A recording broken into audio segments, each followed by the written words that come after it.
Nishtha. Am I audible? Yes, you are. Will you just give me 1 second? I'm going to put my AirPods on. Yeah, certainly. Great. Hi. Okay. Hi, Nishtha. For Hi. our audience, how are you? I'm good. How are you? My AirPods don't I'm seem to good be as working, well. so I'm just going to take them off. Yeah, yeah. Great. Sorry, All you were right. saying, how are you? For our audience today, guys, we have a very special guest speaker with us today who is going to walk us through what exactly expressive arts therapy is. We have our Neha is one of the closest friends. We have Nishtha Agarwal today. She herself is an expressive arts therapist. And what most of you might not know is that she's also the co-founder of the Creative Movement Therapy Association of India. Having done her master's in clinical mental health counseling with her specialization in expressive arts therapy from Lesley University, Cambridge, she is really passionate about bringing expressive arts therapy to India and practicing it over here. At the same time, she's been in the field for over 9 years and has worked in various educational institutions as well as worked with a lot of eating disorder cases. So, okay, I am pretty much impressed already with the amount of experience and background that you have. And I think, like me, our audience cannot wait to have this session with you and gain an insight on what expressive arts therapy is all about. It's a pleasure to have you here with us today, Nishtha. Thank you Welcome. so much, Anvita. It's a pleasure to join, and I'm so excited to be able to share with whoever wants to learn what expressive arts therapy is, how can we practice it, and how can it really be a wonderful practice in the field of mental health, and how we can, as you said, bring it to India and use it with different populations. So thank you for that wonderful introduction, and thank you for having me. So glad. To just kick off our session with something pretty basic and pretty simple. We at Mind Diffusion, we tend to have an audience which is quite diverse in nature. We cater to the mental health of not only those who are in the psychology field, but to everyone, as we believe that every human being has the right to be educated about their mental health and to have a good mental health. Which is why, can you just briefly explain this diverse crowd of ours what exactly expressive art therapy is all about? Absolutely. So, expressive arts therapy is a field within the field of psychotherapy where what we do is we use different forms of art. We engage with different forms of art, such as, let's say, dance, drama, music, stories, writing, poetry. It can be absolutely any kind of art form that helps you engage with your creative energy. The idea is to be able to use your creative energy to help connect with yourself, to learn about yourself, to explore anything that you might be working with, and you work with the arts as a healing practice that can help you find a resolution in the story of your life that you're living, where sometimes we don't always have the best connection with our stories or don't always feel Yeah. good about our stories. So it is a journey that you kind of go on, expressive arts therapy, where you engage with all these different art forms through your creative energies to learn about yourself and create create the shifts in your life that you would like to. Sounds very interesting, and I like how diverse it is in regards to the various kind of forms that it acknowledges. It's not a very concrete form that we're only focusing on thoughts or emotions, but we're taking into consideration all forms of arts to express, and I find that to be very intriguing and interesting. Speaking on the lines of interesting and intriguing, we are also very intrigued to know why is it that you pursued this? What drove you towards pursuing expressive arts therapy? Oh, it was honestly very accidental how I ended up pursuing expressive arts therapy, but one of the happiest accidents of my life, right? Like, I'm so happy that I came across it and I started pursuing it. So I think it began with me studying psychology. I was a psychology student, and I didn't know that such a field, expressive arts therapy, existed. However, I was Hmm. always interested in the arts, especially dance. As growing up, I was I was trained in Indian classical dancing for a bit, and then I explored my hand at a few other dance forms. So I Yeah. was always very close to dance, and I was always close to psychology. And then I learned about this field called dance therapy before I learned about Hmm. expressive arts therapy. And I was like, oh wow, it helps me combine these two passions, psychology and dance. You know, this is the calling of my life. I have to go here, right? So Absolutely. yeah, so that is how my journey initially began. I attended a few workshops which was actually conducted by one of my co-founders of Creative Movement Therapy Association of India, Tripura Kashyap, who's kind of Okay. like the godmother of dance therapy in India in certain ways. So, you know, she was doing these workshops and she would offer these small little trainings in the field of dance therapy. And that's where my journey began with dance therapy initially. And this was the time when I was graduating in India, studying psychology, and then stepping into the field as a counselor. Yeah. And then, you know, I did a certification course in dance therapy, which was again run by Tripura. And Hmm. then I started including it in my practice. However, I didn't feel that I was as trained because I had just done a certification course. So I was working at a high school in Delhi at that time as a counselor, and you know, we at that was the time where we also co-founded Creative Movement Therapy Association of India because we wanted the community to come together, and my focus was more Yeah. on just dance therapy. And Hmm. so my plan was to go for a master's in dance therapy, and I had even started my application. But Hmm. as I said, it was an accident, and it just so happened that I ended up injuring my foot that year when I started my Oh, application. And oh my. yeah, and you know, after I injured my What a foot, I couldn't timing. What a exactly. bad timing. It really was. And you know, at that time, I felt like, oh my God, my world is ended. I have to withdraw my application. I cannot dance anymore for I don't know how long. And I didn't know what to do at work at the time. You know, I was working as a counselor and I would use movement a lot in my work.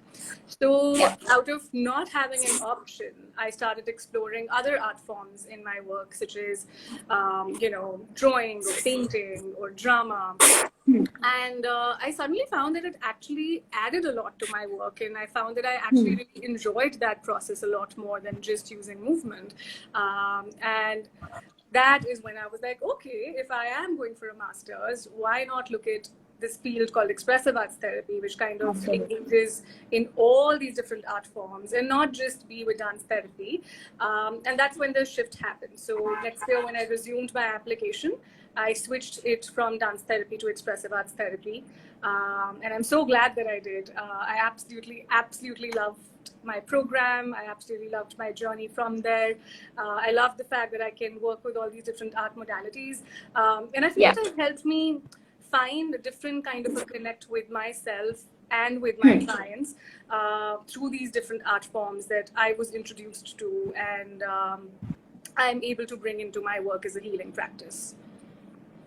That's amazing. And I absolutely loved. I mean, audience, please make a note of the resilience that Nishtha has shown as to how she overcame the obstacle and she tried to make the best of the opportunity. And I think now you might reflect back and think that it was a good thing that happened to you because that gave you the chance to explore into the other forms of expressive arts.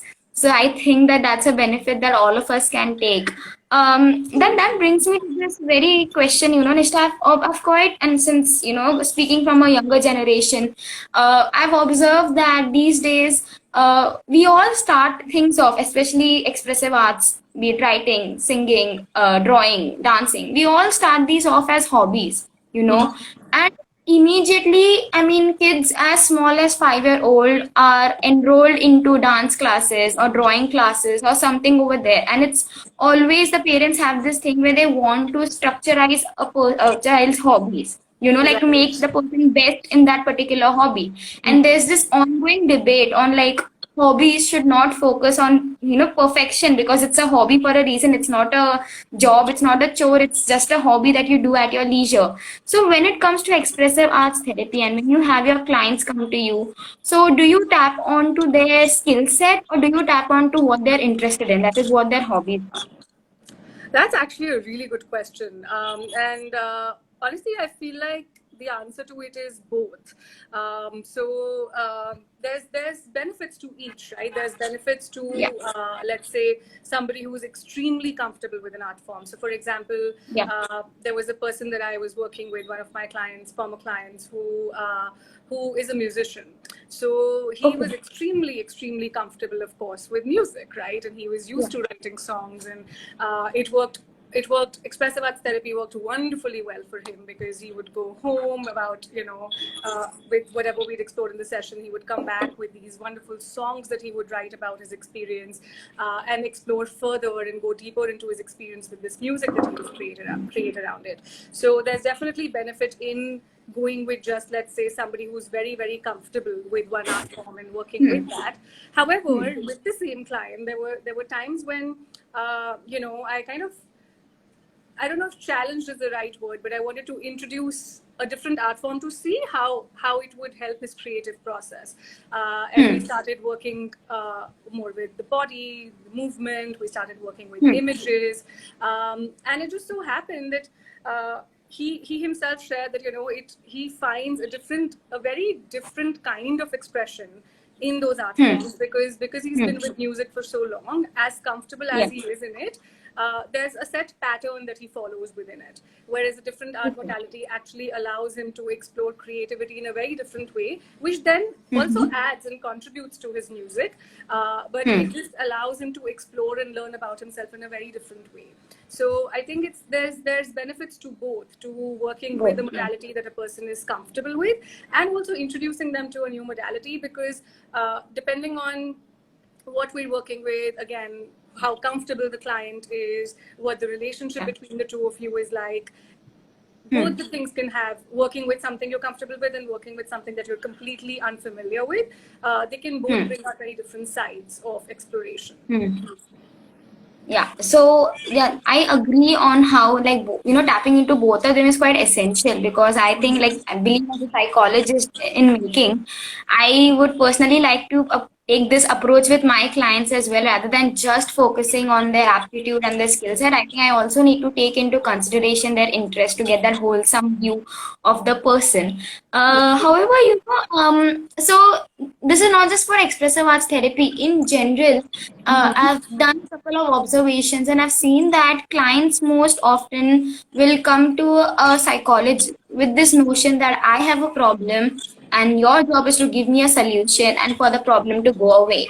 Right. And when you introduce something like expressive arts therapy, which is quite ambiguous, something which is very fluid in nature, there are certain clients who would self-proclaim that they are emotionally closed off. You tell them that these are the ways in which you can creatively express yourself, and they'll be like, मेरे में creativity नहीं है, मेरे को drawing नहीं आता, I can't do all of this, I don't know how to do all of this. So Yeah. how do you approach such clients, since you mentioned that they can be challenging at times with Right. your previous client? Yeah. So I think with any kind of therapy, this is not just with expressive arts therapy, you really have to meet the client where they're at. There is absolutely no other way around it. As a Yeah. therapist, or as a psychologist, when you're working with somebody and somebody's coming in to work with you on themselves, you have to meet them where they're at. So if they're not in a place where they're comfortable with working with the arts, initially you have to give them that space. Like, at least that's how I work. Like, I will give them that space, and I always mention, like, when they come in the first session, I'll say that, look, whether, because some of the clients would know that I'm an expressive arts therapist, some do not know, so they don't know what they're signing up for. So I'll, in my introduction, kind of say that I work with the arts. However, Yeah. having said that, whatever I suggest in here is only going to be an invitation, and you always have the option of saying no, right? So if you feel that, yes, I want to explore this, great, let's go into it. However, if at any point you feel like, no, I'd rather just talk, feel free to say that. And I find what that provides to a client is an autonomy, right? And kind of like knowing that this is my space and I can direct it the way I want to. Yeah. And so kind of beginning over there, meeting them over there, and always giving them the option to not explore the arts if they don't want to. And Yeah. and some ways kind of finding a way or finding an art modality that you want to bring in, which is non-threatening. So Hmm. as you were saying, that a lot of people can feel very it can feel very overwhelming to engage in the creative Yeah. process, because, as you said, Yeah. not a lot of us grow up with engaging in it, and if we do, it's Hmm. very focused on either it's a hobby or you have to be really good at it, you have to excel at it. Yeah. If you don't, then you're a horrible artist, and it's very black and white. You're either an artist or Yeah. you're Yeah. not, and Absolutely. there's Yes. no in between. Yeah, so what you need to find, like a lot of times what I do is, instead of engaging in an art form that requires Hmm. them to create something, I would Hmm. present them with something that just can be a reflective tool. So, for example, a story, right? Hmm. Now, in a story, what the client needs to do is they just need to sit and listen to the story. They don't have to write Yeah. anything. They don't have to create an image. They don't have to move. They just have to listen to the Hmm. story. And I'm doing the Yeah. work over here. And yet, they're still engaging in a creative process where they are Hmm. listening to an art form, and then through that art form you kind of go into reflection processes of, let's say, okay, which character in the story did you connect to, what about that drew you in, what part of the story brought out any emotions in you. If you could change something in the story, what would you change? And Hmm. I find it, I call it like a sneaky deep way of getting into a client's world, where they don't feel threatened because it's not directly upon them, and they're not put on the spot of performing, but they just have to receive, and through that receiving they're reflecting upon their own process, and they can still engage in their creativity, because, as I mentioned earlier, the idea is engaging in your creative energies. And I Hmm. have always found, slowly, when you start building this rapport and providing them with options of Yeah. engaging in the creative process without actually having to create art, people start opening up. It's really just Hmm. about learning to feel safe. So a lot of Hmm. times, when the relationship with the arts has not been safe, let's say, I'll share my own example. When I was a kid and I Yeah. was in Yeah. school, I was horrible at art. Like, I used to, like, the highest grade I ever got was like a C minus, in art. Whoa. So I always used to feel I'm a horrible artist and I can never, ever, ever engage in painting or drawing. Yeah. But through, like that, but expressive arts gave me a platform to rebuild my connection with it and feel Hmm. safe in the process of engaging in the arts. So I think it's really about offering that safe space to your clients by Hmm. letting them know in many different ways, till the time that they're ready, that it's safe to engage in the art process. They will not be judged for the art that they're making. And even if they don't make the art, it's still okay. It's their space. And when we provide them that space and they start feeling safe and they start putting their trust in you, they will slowly start opening up to it, is what I have Yeah. noticed in my experience. So it's really like building that muscle, just kind of allowing them to be, taking small steps towards it, providing them a modality that they will be comfortable with, and also giving them the chance to say no, you know. That's a beautiful answer, Nishtha. And for all those budding psychologists out there, I hope you guys can focus and emphasize on the point that she made about keeping the client at the center. We always say that client should be in the driver's seat. It's their session, it's their story. You cannot just take over and be like, you're supposed to practice dance form, you're supposed to practice writing. You have to tap into what is it that they are comfortable with. And I absolutely love how empathetic and considerate you are during your sessions to understand how and to like what your client is more comfortable with, and for you to take a very non-threatening approach, because as we know, many individuals are as it is very dicey and in two minds about coming to therapy and taking therapy. So in that itself, if you are presented with a very threatening stimulus, do this, do that, you're supposed to do this, it is a higher chance that they might drop out before in between the sessions itself. So I absolutely love the platform and the approach that expressive art therapy takes over here, and the approach that you personally take, where you sneakily try to understand as to what is it that your client is better at. And I love how you have given this an open space where it's okay if they are not the best at it. I think I can recall an experience of my own when I had sought therapy a few years ago, and I remember my therapist saying that since I was into writing back then, she asked me that you can just write it down in a, like make a jingle for yourself. Yeah. Just write a small jingle for yourself, a nice positive jingle for yourself. And whenever you're feeling low, just sing that jingle out loud in your mind, just sing it. And Yeah. she said that as a homework, I want you to, just make me also listen to the jingle. She's like, you bring it over here and we'll sing it together. And my first concern was, I have a horrible voice. I am not a singer. I'm a bathroom singer. I can't sing. So I was so embarrassed and I was like, "Yeah, I can't sing in front of you. You're gonna judge me. I don't have a good voice." And that is when, similar to you, that is when she explained me that this is not about me being a singer. This is not Yeah. about me having a good voice or her judging me. This is about my recovery and this is about the impact that thing would have on me. And Yeah. honestly, till then, I remember that jingle, which of course I'm not gonna share because I'm embarrassed. But it has, worked very well for me. So I, for once, can guarantee how, expressing myself through that was really worked well for me.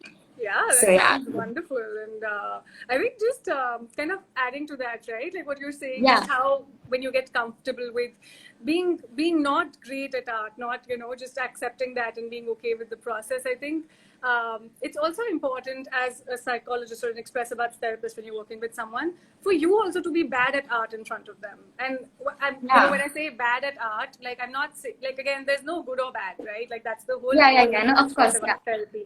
But to be okay to make a fool of yourself, sometimes it allows the client to it gives them permission to be Hmm, okay with making quote unquote bad art, right? So hmm. I think it's just kind of being silly and being in that playful energy with them can also really encourage clients to be in that energy themselves. That's true. That's true. And I think that actually brings us to our next question, where Mm-hmm. you say that, our clients need to be comfortable with it and there is no good or bad. So the thing is, Nishtha, I've observed that the interventions that we do with children, since Right. children are in that state of mind where they are still developing, they don't have these rigid views and values. They are not embarrassed. I don't think the concept of embarrassment exists in children because they are Yeah. just so open to everything. They'll do everything. So it's, like people have this myth that such forms of therapies are only workable and efficient with a children population because A, they are into all kinds of expressive arts, and B, they don't have the concept of what is good, what is bad, what is working for them, what is not, and Yeah. embarrassment and all. As we said that as Mm-hmm. adults, this comes to our head ki, I'm not even Yeah. good at it. Will it even work? Because we have this notion that a therapist client relationship is just supposed to be us going for sessions, talking us through, and then coming out, or maybe taking a medication. Such forms have not yet been so exposed to in our country, or I think many of the countries still. So, how would you take this? What is your take on the fact on how this can be practiced with the adult population? So I think I'll begin by saying that I actually only work with adults. I don't work with children at all. So Oh, all my experience with expressive arts therapy has only been with adults. The youngest clients I worked with are teenagers, and that too, people in their late teens, so 16 and above, okay. right? Huh. So having I think why I shared that is that it works. I want to just say that it works wonderfully well with adults, right? Like it works and adults engage in it. And it's actually really, I mean, the fact that people think that it is just for children, I think that is all the more reason for adults to experience this and how it works. Because as you very rightly said, when we're children, we don't care. But somehow when we're growing up, we get conditioned to believe that play is Yeah. just for children, like making a fool of yourself is just for children. You don't do these Children. Yeah. things. You don't just put your hands up in the air and scream, and you don't do silly dancing, and you have to be Yeah. good at everything that you do. We kind of Exactly. just disconnect with the energy of play, just the playfulness, the free spirit of play, which allows us to be silly and not having to worry about the product. And that may take some time to reconnect with as an adult. As we were saying, there's so many different experiences that people have had by then that initially brought them away from Hmm. being being engaging in play or being with the arts, that it does take some time to connect with it, and however, once the connection happens, it Yeah. often releases so much, because there's so much pent up, and because there was such a disconnect as well, people find, often I have noticed that people find the power of how healing and transformative it can be to engage in the process of arts when they have not engaged in it for years and years and years. Just the act of it itself is so healing, because when you create something, like you were saying, when you created your jingle, right? It's your creation. There's Yeah. something about your own creation that brings in a just a very simple act of, okay, I created this, I'm capable of doing this, can in Yeah. itself be such a building block in your healing process, in your journey of therapy, in understanding yourself and knowing yourself and reconnecting with yourself, that it does take a little extra work, for sure. So for adults to, for example, when they come into my office, so I have I'll have like different art materials just kind of laying out there, right? And the idea is for anybody to pick it up and start exploring. And there was this one time where I worked with one child, and when she came in, she's 7 years old. She came in, she very easily, without me telling her what to do, just went for it, right? Like she started picking up the toys. She like picked up a coloring book and started coloring. But an adult would never do that. I always had to introduce them to it. But once that happened, and once their hesitation and dropped, once their trust started building in the process, then it becomes easy, and it actually, as I said, allows them to connect with that inner child and go deeper into places which the places where maybe words may take you there, but it just takes longer. I feel like the arts just give you a shortcut to reach where words take a little longer sometimes to, yeah.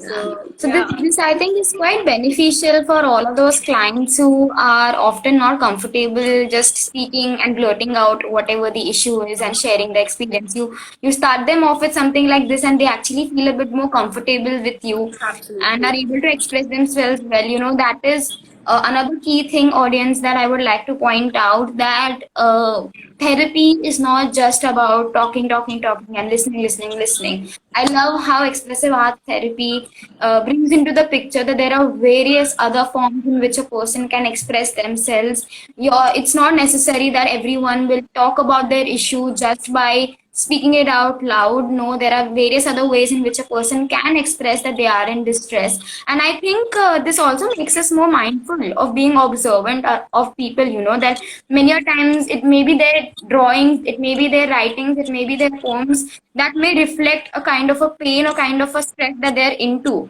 And being able to interpret that, being able to understand the pain behind those drawings can help us gain an insight on how they are feeling and whether they need to seek help or not. So I think it's really amazing how we have this new form of therapy come into the picture, breaking the shackles of the traditional forms of therapy that most often clients do feel hesitant to enter into. And they feel that there's this external pressure on them to just speak and just be there. So yeah, I absolutely love this. Speaking of the traditionality of therapies, so having done your masters abroad, have you personally observed any kind, and you have worked over there and you've worked with the Indian population. So have you observed any kind of a cultural difference when it comes to the receptivity of expressive arts therapy? Oh, absolutely. Like a huge difference culturally, not just in terms of receptivity of expressive arts, but also the engagement with the process of therapy, right? Like as an Indian, I find like our culture in India is a lot of times very focused on something that I think you also mentioned earlier on a solution. It's very focused on, okay, I have this problem, please let's fix it, let's find a solution.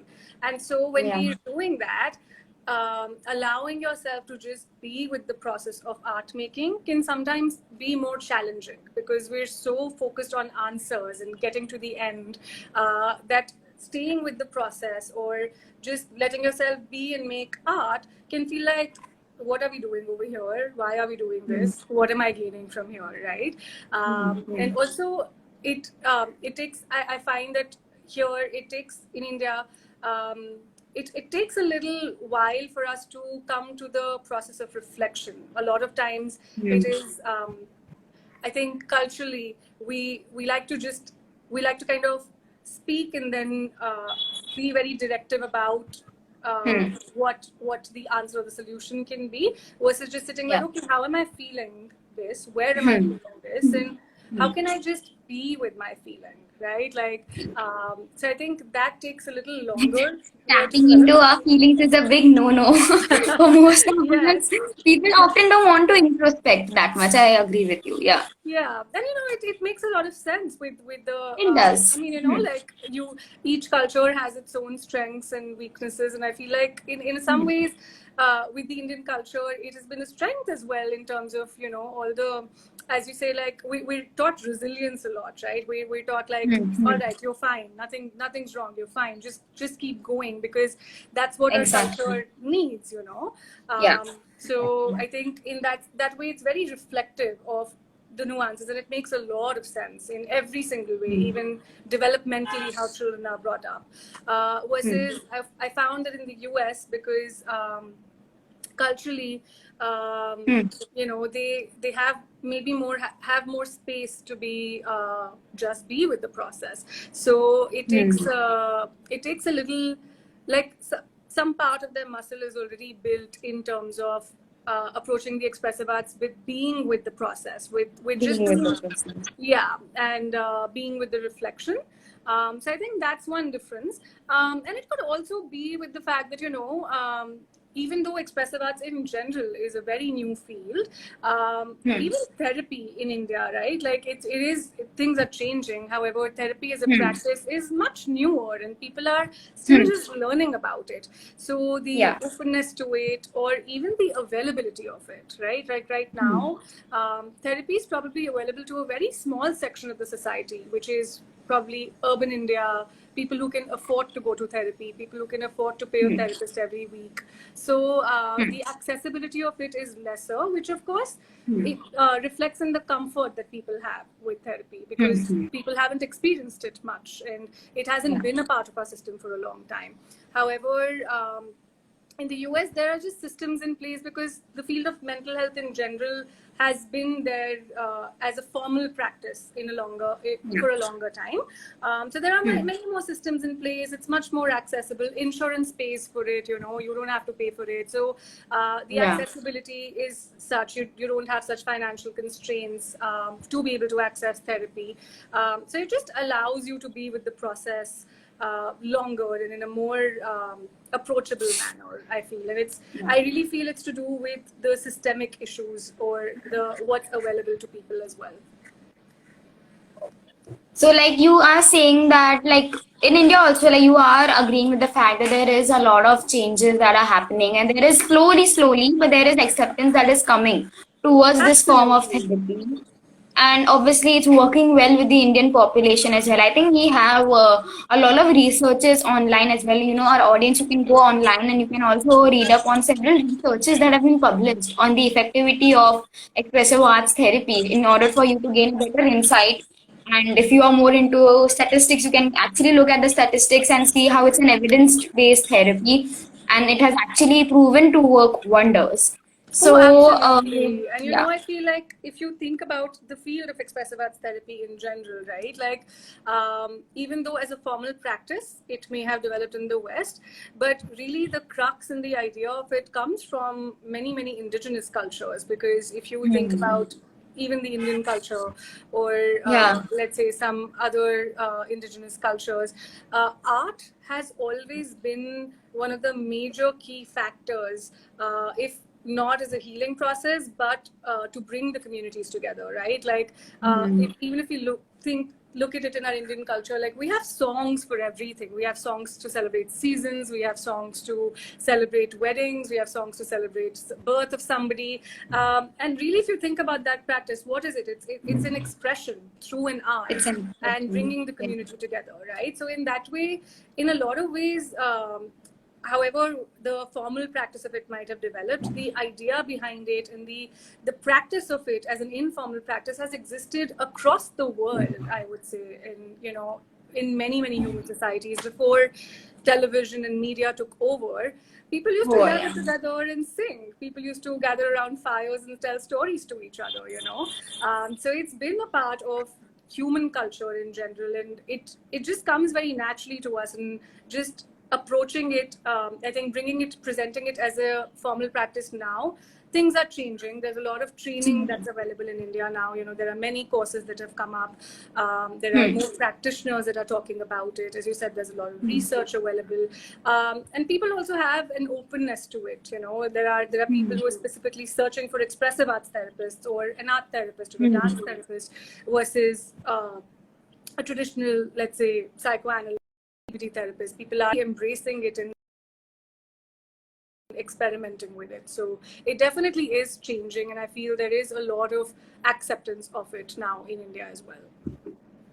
I never thought of this before you just pointed it out as to how our culture is quite rich in all of these expressive arts. And like now that you pointed out that we've had this all along since our ancestors, I now realize, yes, I mean, the first thing that comes to our mind is that we are reading textbooks published by the West.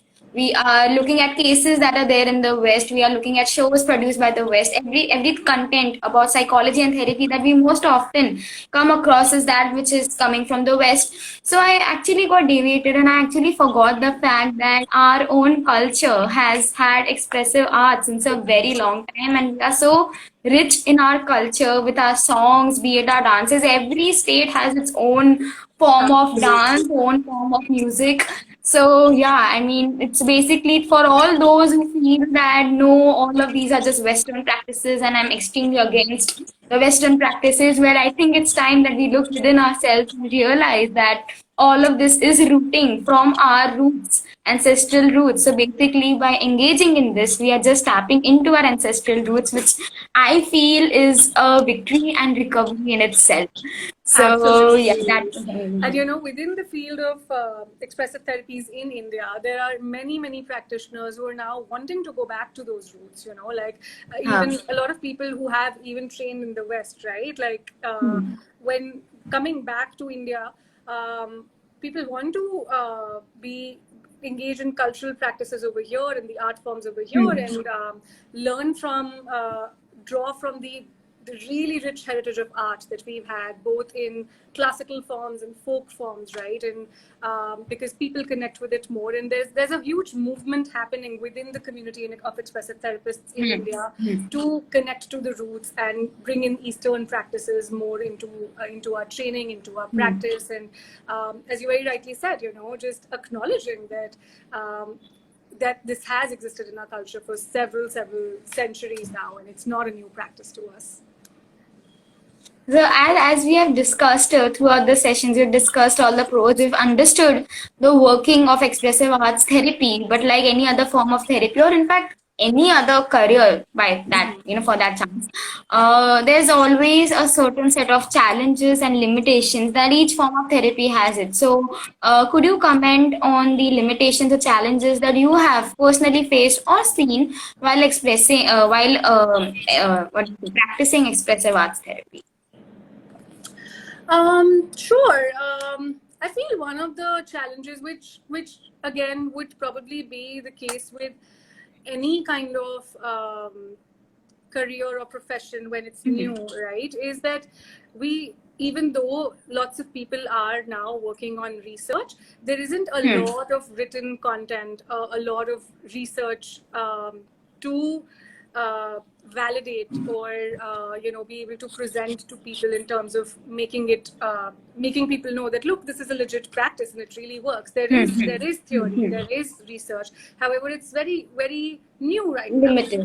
so and it is limited. And I think another big thing, which is a new movement happening, again we're trying to work towards it, is the fact that a lot of research that is happening is again based in the Western culture, much like most of the psychology and there is a big movement happening in terms of people wanting to do research in many different cultures, because each culture responds to things very differently. What may work in one culture does not work in another.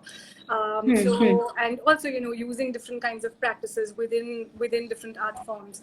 So I think that is one limitation, but I do feel that people are working towards it. And this is also a call to everybody out there who's listening that, if you are working in the field, please document it, please write a paper, please try and publish it. We need more written evidence about this work. So that is, I think, one limitation or one challenge that exists in our field as of now. And there are steps being taken, and hopefully we will be, we will not be in a place like this going forward. Another thing is that, again, being a new field, much like any other field, again, it takes time to make your space in the field. Yeah. There have been times where, people have also questioned it because people associate arts to be as a hobby, much like you were saying, where people are just like, oh, is it a hobby class? Is this just like a stress reliever? Can I come in and learn how to paint? Or, can I come in and learn a dance form? So, sometimes not being taken seriously enough can be a challenge in terms of explaining what the therapy form is, and how it is legitimately used with in hospitals, in clinical settings, in outpatient settings, in community settings. So that can, and also because again, it hasn't existed for a long time. When you sometimes would be approaching, let's say, a different organization or a hospital setting, talking about, look, this is a legitimate practice, it takes a little while for them to warm up to the idea. However, there are people, who can be like, yes, this is wonderful, let's try this out. And once they see how well it works, they're on board with it. But there are definitely hiccups in that sometimes that you face, which I'm sure as the field is growing and as we create more and more research in the field, things will shift a little. So those are certain challenges. I think another challenge is also, which I think it's like I think it's a coin kind of a situation where at one end it works really well, and the other end it can be a challenge. Is the fact is people's comfort with art, and how much it is accepted. So a lot of people sometimes can get very overwhelmed by the idea of or get very scared and be like, no, I don't know how to make art, I'm not going to go to an expressive arts therapist. And why I was saying it can actually be it is another thing that draws people as well, is because it's something very different. So sometimes people are like, okay, let me try out something that is so new. But on the other end, it can sometimes be a challenge as well. So those are a few challenges that I've faced. In terms of working with clients, to be honest, I always think I'm yet to come across a time when it hasn't worked. Like I really feel that yes, it has really worked across all kinds of populations that I have worked with. As long as you are intentional and informed about what you're doing, and know how to cater to different populations differently, right? So, for example, when you're working with somebody, let's say with psychosis, right? Somebody who is, for anybody who does not know what psychosis is, it's a condition where one can believe things are happening that are not actually happening, or believe things about themselves or others, which may not actually be the case. Using a lot of imagination with them might actually be more harmful than beneficial, because you want to ground them in reality, right?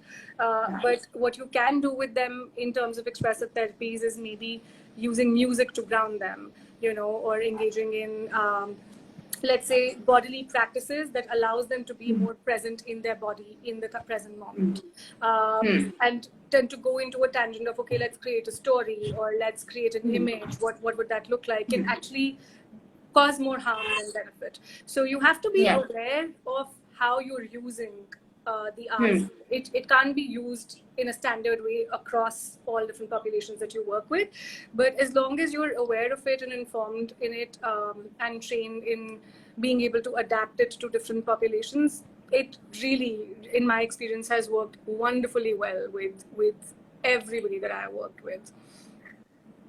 So So I absolutely, yeah. So it's really nice on how you reiterated the fact on how you are supposed to not just be an expert in what expressive arts therapy is, but there are other variables also that need to be considered, especially those where you're able to tailor the treatment which is unique to each individual. There is no standard form of practicing expressive arts therapy that you're doing this with everyone. You have to be aware of what is best for the client depending on their condition. And I think that is the goal of every form of therapy that needs to be absolutely. taken into consideration and is something that our audience can definitely have a takeaway from. So, having come to an end of our session, I think we walked through exactly as to how and what the therapy is, how does it work. We've also tapped into how can we work it with a clinical population, as you rightly mentioned about a client who has psychosis. So now that we know all of that, this is for our audience. If you have any questions, please drop it over there in the comment section and Nishtha will address it. And for those of who aren't comfortable sending in their questions over here, can definitely DM us and we will then forward the question on to Nishtha and get back to you with the answer.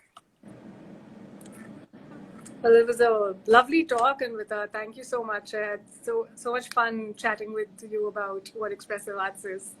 I am genuinely honored to have conducted this session because for me, it did not feel like I'm hosting a session, but it actually felt like a conversation that having with you. And I still have, like, I just want to go on and on about this because it interests me so much. Like, we all know, all the audience, and you now you guys should know that I'm going to be spending the latter half of my evening searching about expressive arts therapy, watching videos on it because I'm so intrigued and interested in this as to how you can use that as a way to express yourself. So thank you so much, Nishtha, for introducing me to this form of therapy and for capturing my interest in it. You've definitely captured one person who is willing to look into it. And yes, if I were to Yay! pursue it, I will definitely write a paper and add more to the researches that we have. Thank Definitely, you have my word for it. thank you. I'm so glad. I'm so glad, and I'm so happy that it brought up your interest in expressive arts, and we can. I would also love to continue our chat, so maybe we can continue it offline for sure after this. Definitely. We certainly can. All right, so I think the session itself was so educative, and I think we covered everything. That there aren't any such questions. It was very clear, and thank you so much, Nishtha, for having covered it in such detail, yet with such precision that it encapsulated our interest throughout. And I'm sure that all of us are now very much intrigued into tapping into this form of therapy. For our audience, if you seem to come up with any kind of questions later on, feel free to message us on Mind Deficient and we shall forward it to Nishtha. In the meanwhile, Nishtha, thank you so much for having taken out time to be with us today and share your experience and knowledge with us. We look Thank forward to having a session with you again. Thank you so much. Thank you for having me here. It was so lovely to chat with you and interact with everybody over here. So thank you, and I'm so glad that you guys have this platform where you're giving a chance to anybody who wants to learn about these different forms of therapy and educate Yeah. themselves and engage with it. So thank you for having this practice, and thank you for having me here. It was an absolute pleasure. We're glad to have you on board, Nishtha. See you Thank then. you. We shall meet later on. Bye All bye. right, take care. Bye. Take care. Bye bye.